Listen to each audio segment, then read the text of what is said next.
नमस्ते बच्चों। आज पाठ 17 जैव प्रौद्योगिकी की पहचान के अंतर्गत हम वनस्पति ऊतक के बारे में पढ़ेंगे।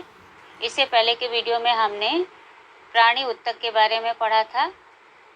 तो वनस्पति ऊतक को समझने से पहले हम एक बार फिर देखेंगे कि ऊतक क्या है। तो सामान्य भाषा में कहें तो ऊतक किसी सजीव में मौजूद कोशिकाओं के समूह को कहा जाता है जिनकी उत्पत्ति, संरचना एवं कार्य प्रणाली एक समान हो, उन्हें ऊतक कहते हैं। कई बार ऊतकों के आकार असमान हो सकते हैं, किंतु कार्य करने का तरीका हमेशा एक जैसा होता है। तो वनस्पतियों में जो ऊतक पाए जाते हैं उन्हें हम कहते हैं वनस्पति ऊतक। ये वनस्पति ऊतक दो प्रकार के होते हैं। पहला है विभाजी ऊतक। विभाजी के नाम से स्पष्ट है कि वे ऊतक जिनमें विभाजन होता है, और दूसरा है अस्थायी ऊतक।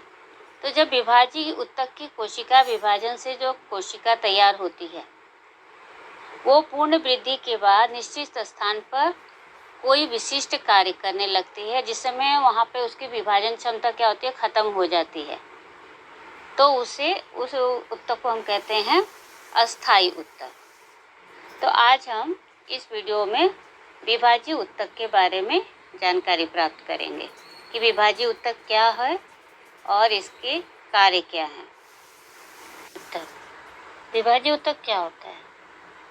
अभी हमने आपको बताया था कि वे ऊतक जो विभाजित होते हैं, तो पौधे के वृद्धि क्षेत्र या बढ़ते हुए भाग को, जहाँ से पौधे की वृद्धि होती है वहाँ पे जो ऊतक पाया जाता है उस भाग को हम कहते हैं विभाजी ऊतक।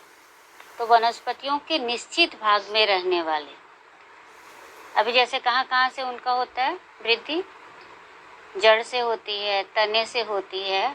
तो निश्चित भाग में रहने वाले विभाजी ऊतकों के कारण उस भाग में वृद्धि होती है।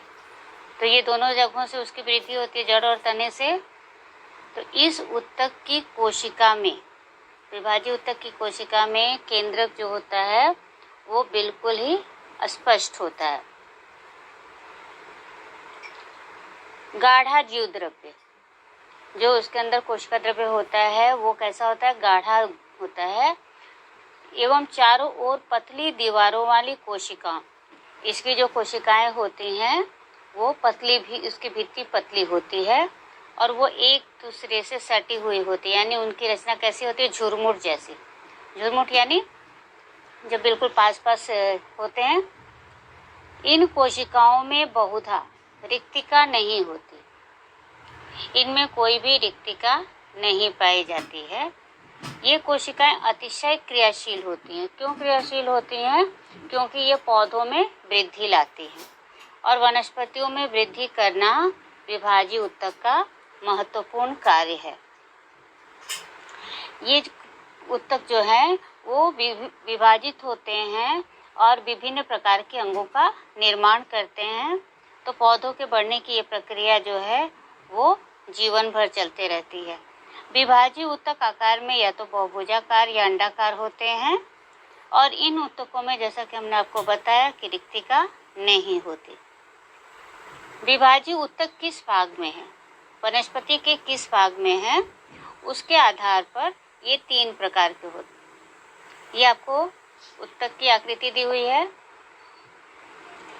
ये स्थान कहाँ पर ये पाए जाते हैं और इनका कार्य क्या है।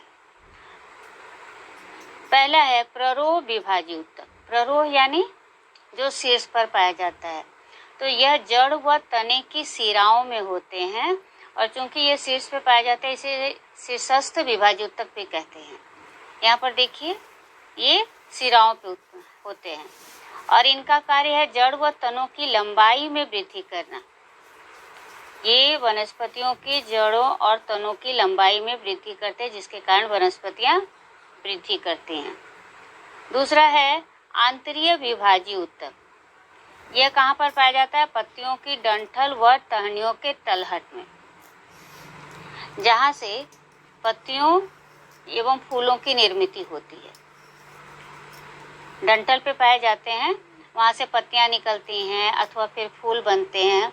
इसके अलावा टहनियों की वृद्धि करना, यहाँ से इनकी टहनियाँ निकलते रहती हैं, तो टहनियों की संख्या में भी वृद्धि होती है। तीसरा है पार्श्व विभाजीय ऊतक। ये जड़ और तने के पार्श्व में, साइड में पाया जाता है, ये जिसे हम व्यास भी कहते हैं कि उसके व्यास में पाया जाता है। इसके जब इसमें वृद्धि होती है तो ये जड़ और तने की मोटाई में वृद्धि करते हैं।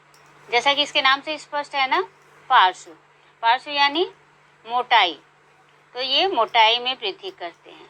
तो ये देखा हमने बच्चों कि विभाजीय ऊतक वनस्पतियों के किस किस भाग में होते हैं और उस भाग में होने के आधार पे उनके कौन कौन से प्रकार हैं। तो पहला प्ररोह विभाजीय ऊतक, दूसरा आंतरिक विभाजीय ऊतक और तीसरा पार्श्व विभाजीय ऊतक। और इन तीनों के कार्य यहाँ पर आपको दिए हुए हैं। जड़ व तनों की लंबाई में वृद्धि करना, आंतरिक विभाजीय ऊतक का कार्य पत्तियों फूलों की निर्मित करना, टहनियों की वृद्धि करना, और पार्श्व विभाजीय ऊतक का कार्य जड़ तथा तने की मोटाई में वृद्धि करना। यहाँ पर थोड़ी सी मिस्टेक है, प्रिंटिंग मिस्टेक है, तो इसको आप लोग अपने बुक में करेक्शन भी कर लेंगे। यहाँ 2 जगह मैंने करेक्शन कर दिया है। तो आपको ये वीडियो समझ में आ गई होगी कि विभाजीय ऊतक के कौन से प्रकार हैं और उनके क्या कार्य हैं।